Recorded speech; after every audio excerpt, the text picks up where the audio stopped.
You know, hip-hop changing from positive to negative was not a consequence of history. It was not a circumstance of history. It was nothing that just happened on its own. It had nothing to do with the changing of the times. It had nothing to do with that. It had everything to do with the fact that there are people in this particular society who wants to see us exactly where we are. And we cannot let that point elude us. These are the facts. How do we know? 1967, Kerner Commission report on urban disorder. When black people said, yo, we're tired of this system. You know what I mean? This system is oppressing us. So we rebelled against the system. We burned things. We said, yo, we had enough. He did his little report on what caused these riots. He said, what caused these riots? He said it was young children who started these riots, and what was motivating them was a high self-esteem and an enhanced racial pride. He said the majority of the rioters were high school dropouts, but they had a higher political orientation than their peers who did not drop out. And they saw the system as their enemy, so they attacked it in the right circumstance. So, fast forward to 1992. Same thing. #1 record on the radio, we had Fight the Power. Fight the Power is on the radio. Rodney King gets beaten before the world. The black youth rebelled against the system. Again, they did it again. And why? What primed them? Positive hip-hop.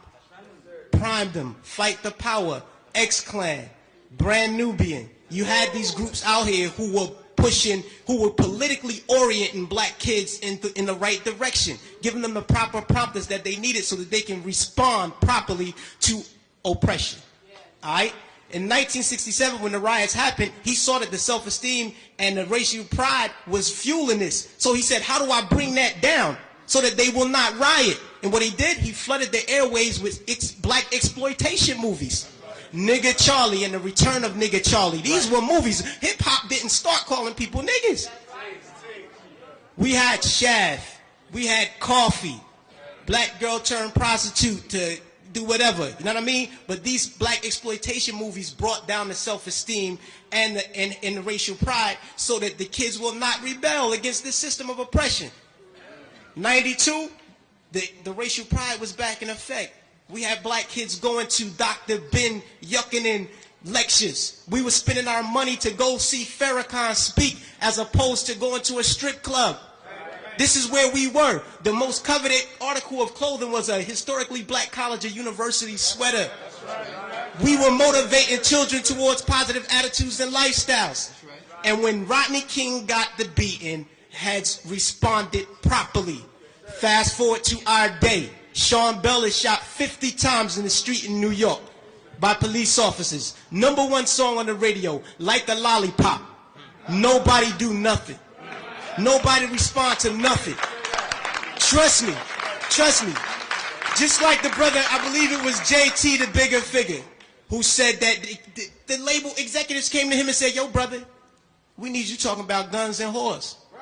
You know what I mean? That's right. That happens. I've been in those meetings with management and had to ask me, is what you're saying really what you believe, so that we'll know how to market you properly? You know what I mean? This happens. Young Buck on his album, he has a song on his album that talks about police terrorism. The label said absolutely not. Jimmy Iovine said absolutely not. You cannot put that record on the album because it might create an atmosphere that might put police officers' lives in danger. Right. So they took the record off, but they let him keep the other 14 songs on the album that talked about killing black youth. So this is what we're dealing with. We're not dealing with a circumstance or consequence of history. You know what I mean? The environment that we're embedded in puts us in a situation where we feel we have to maneuver and play the game and water our message down. You know what I mean? But no, what happened was they intentionally shifted the paradigm to get us exactly where we are right now.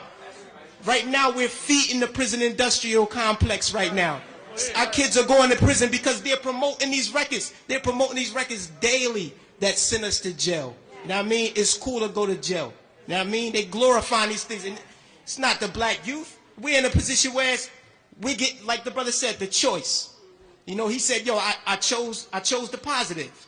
So I didn't do it. But every youth is not going to take that route. I know I come from the projects. Grew up in the projects all my life. You know what I mean? And we're not turning down $500,000 to say nigga. We're not going to do it because we won't turn down $200 to take a package of crack from one corner to the next. You know what I mean? We live in a state of poverty and want of all things. So it's hard for us to make that. Our judgment is clouded. And they knew that the judgment would be even more clouded if they took groups like X-Clan off the radio. This is just what it is. And until we start to deal with the environment that's shaping the behavior, we'll never get to the next level. We have to confront that. Peace.